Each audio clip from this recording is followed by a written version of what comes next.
Oke. Assalamualaikum warahmatullahi wabarakatuh. Selamat pagi semuanya.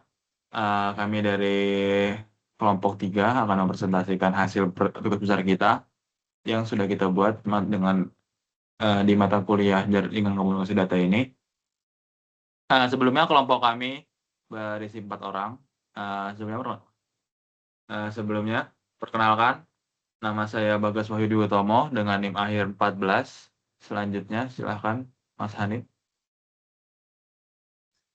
Perkenalkan, nama saya Hanifah Safiyaanuddin. Saya dari kelas S1 TT12A dengan NIM akhir 15. Silakan Mas Zaki. Dikenalkan nama saya Zaki Albertono dengan NIM akhir 17 dari kelas S1 TT12. Silakan yang terakhir Mas Gilang. Perkenalkan, nama saya Gilna Kumaramanda. Saya dari kelas S1 TT12A dengan NIM akhir 34. Oke, yang pertama di sini ada diagram topologi yang akan dijelaskan oleh Mas Gilang. Silakan Mas. Oke, jadi di diagram topologi ini kita udah membuat ya untuk gedung. Jadi di diagram topologi ini dia itu akan membagi jadi 3 gedung, di mana gedung 1 ini berisi divisi A, divisi B, dan C. Sedangkan untuk gedung 2 itu khusus untuk divisi D, dan gedung 3 itu khusus untuk servernya. Nah, jadi di diagram topologi ini kita sudah buat sedemikian rupa sesuai dengan ketentuan tubesnya, yaitu kita kan kelompok 3 ya. Jadi di divisi A ini kita pakai 3 switch, untuk divisi B ini kita pakai 2 switch juga. Terus untuk hostnya juga kita udah menyesuaikan di hostnya ini 10 host, untuk M hostnya itu di 20 host, dan L hostnya itu di 17 host, dan N hostnya itu dari 60 host. Nah, topologi ini dirancang untuk bisa saling berhubungan satu sama lain. Jadi semua divisi ini bisa saling berkomunikasi atau ngeping istilahnya. Itu sih. Dan tidak lupa juga di topologi ini kita tambahin sebuah web server ya. Nah, nanti kita kasih nama domainnya yaitu mbg.com. Nanti akan saya jelasin. Mungkin boleh next slide. Nah, di tabel VLSM ini kita sudah membagikan hostnya ya buat masing-masing divisi ini. Jadi dari host tadi kita ketemu prefixnya, di mana divisi A dengan hostnya itu host K, yaitu 10 host. Dia itu punya prefix di 28 ya, 28 prefix. Lalu untuk divisi B ini dia di 27 prefix. Divisi C ini di 27 prefix juga. Dan untuk D juga 26 prefix. Nah, untuk semua perangkat-perangkat jaringannya kita kasih prefixnya 30 semua, khusus untuk end device saja yang kita kasih di prefix yang sesuai sama tubes ketentuannya gitu. Mungkin boleh next slide. Nah, sini adalah konfigurasi DHCP-nya ya, teman-teman. Jadi di DHCP ini kita buat sebuah nama sesuai sama divisinya ya. Divisi A, kita kasih IP-nya default gateway-nya di 65, berarti dia IP star-nya di 66, lalu berakhir di 76. Lalu untuk divisi B, dia itu star IP-nya di 130, dan selesai finish IP-nya itu dia bisa di 47. Untuk di divisi C ini dia itu star IP-nya di 62, maka dia akan finish di 20, karena dia 20 host maka di 182. Kalau untuk divisi D ini karena dia ini jumlahnya 60 host, maka dia ini akan finish di angka 62. Ini kan di 10.302, jadi dia akan finish di 10.3062. Jadi ini gunanya biar kita mudah untuk membagi IP di setiap divisi biar nggak keliru ya. Kita kasih nama, kita beda-bedain. Ini mulai next. Nah, ini adalah konfigurasi domain name server ya, atau DNS singkatannya. Nah, jadi di sini itu saya memakai nama domainnya itu mbg.com ya. Jadi domain name server kan fungsinya ada itu buat mengubah IP ini menjadi sebuah nama gitu. Jadi kita itu tidak mengetik IP di browser kita, karena kan kalau ngetik IP itu bisa aja kita lupa. Sedangkan kalau kita mengetiknya secara abjad atau nama, pastinya akan jauh lebih mudah untuk diingat. Gitu. Dan ini IP address servernya ya teman-teman. mbg.com itu nama domainnya. Gitu. Play next.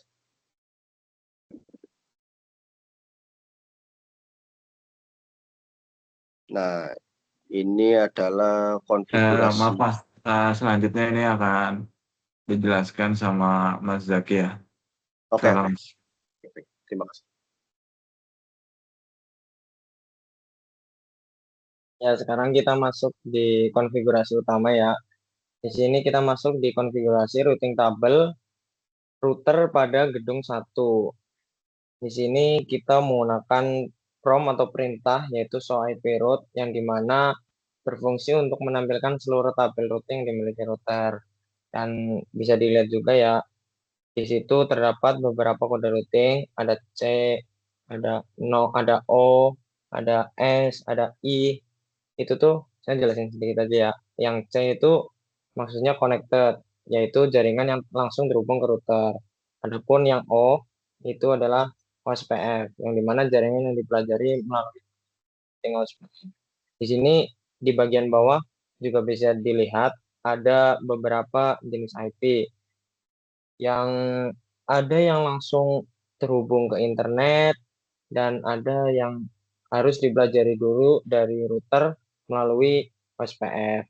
Contoh yang contoh IP yang harus dipelajari dari OSPF yaitu cirinya itu misal awalnya tuh O, udah O, terus saya kasih contoh satu ya, 10.3.0.0/26. Habis itu ada 110.2. Lah, yang bagian terakhirnya ada via 10.3.0.198. Artinya OSPF 110 itu adalah administrative distance OSPF. Dan yang dua itu cost atau metrik jalur. Dan yang via 110.3.0.198 adalah alamat next hop menuju jaringan tujuan. Next. Masuk di konfigurasi routing table pada gedung 2. Di sini sama seperti siang sebelumnya pada gedung 1, masih sama menggunakan perintah show IP route, dan bisa dilihat ada beberapa sedikit kode routing yang bisa dilihat, dan yang bawah juga masih sama, yaitu adalah IP yang dimana bisa langsung terhubung ke router dan yang harus dipelajari atau diperoleh dari proses pertukaran routing OSPF. Next. Masuk ke router gedung 3. Di sini sama menggunakan show IP route, yang dimana bawahnya ada kode routing C, S, I, dan seterusnya. Yang bawah juga sama ada dua jenis IP yang bisa langsung terkoneksi ke router dan ada juga yang diperoleh melalui OSPF. Nah, keuntungan kondisi yang seperti ini, yang pertama bisa meningkatkan keandalan jaringan, menyediakan jalur cadangan jika salah satu link gagal, dan mendukung load balancing OSPF tersebut. Next.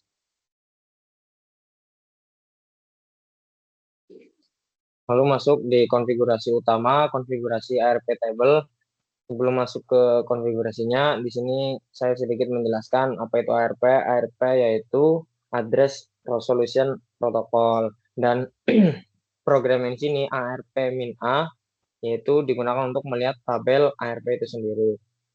Yang dimana bisa dilihat di situ ada internet address, physical address, dan tab. Nah, internet address itu adalah alamat IP tujuan, yang dimana di situ dituliskan 10.3.0.65, dan physical address yaitu alamat MAC perangkat itu sendiri.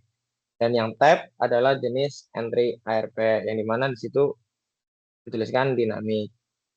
Nah, status dinamik menunjukkan bahwa entry tersebut diperoleh secara otomatis melalui proses ARP dan akan dihapus setelah waktu tertentu jika tidak digunakan.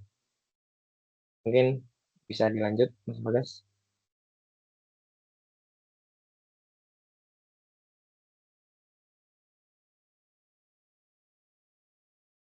Oke, selanjutnya ini adalah konfigurasi sebenarnya ini bukan konfigurasi, ini adalah terakhir ini adalah pencoba. Tadi sudah dijelaskan sama Gilang, adalah DNS yang kita sudah buat dengan nama mbg.com.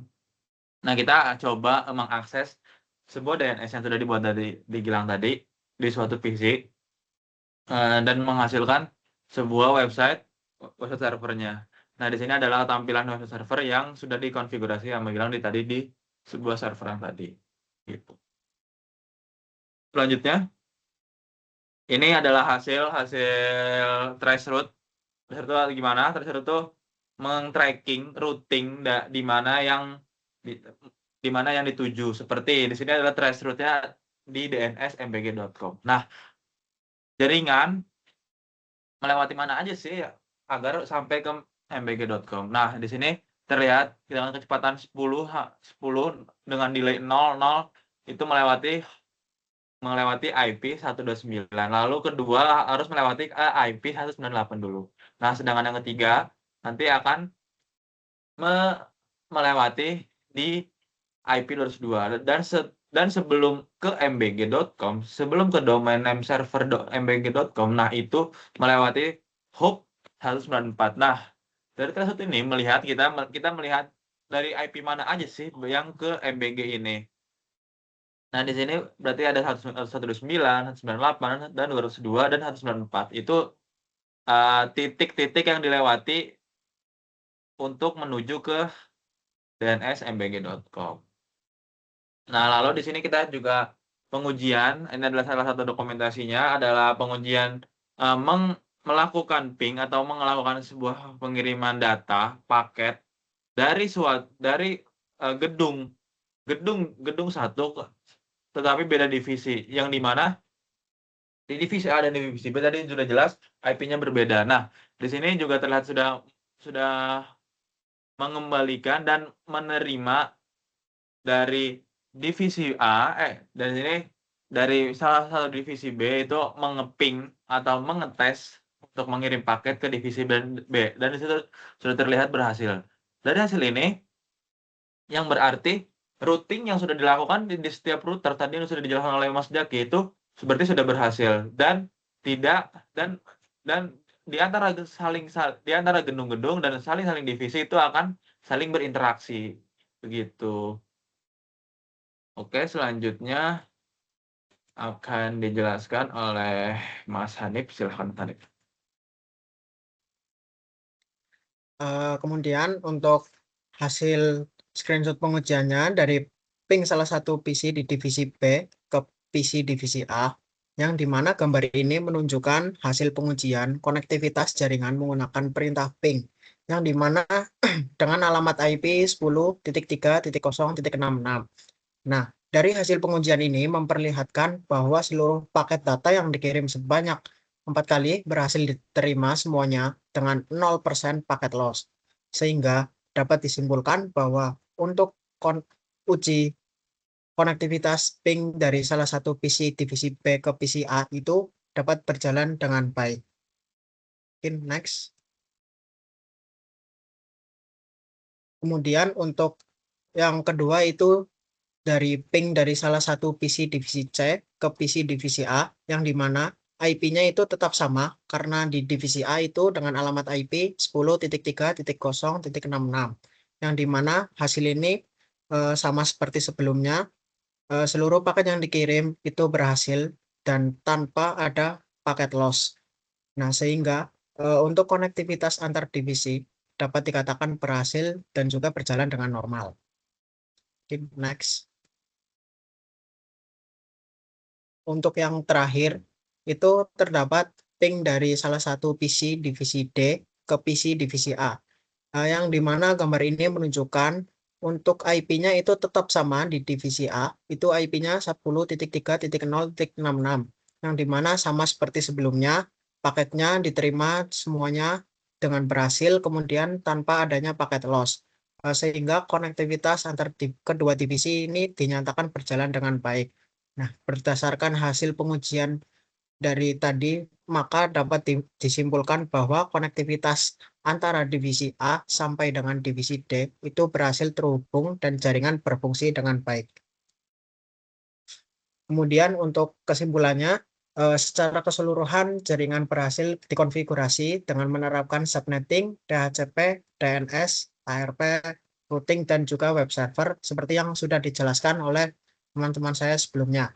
Kemudian untuk seluruh divisi pada berbagai gedung dapat saling terhubung, memperoleh alamat IP secara otomatis, kemudian serta dapat mengakses web server melalui domain mbg.com.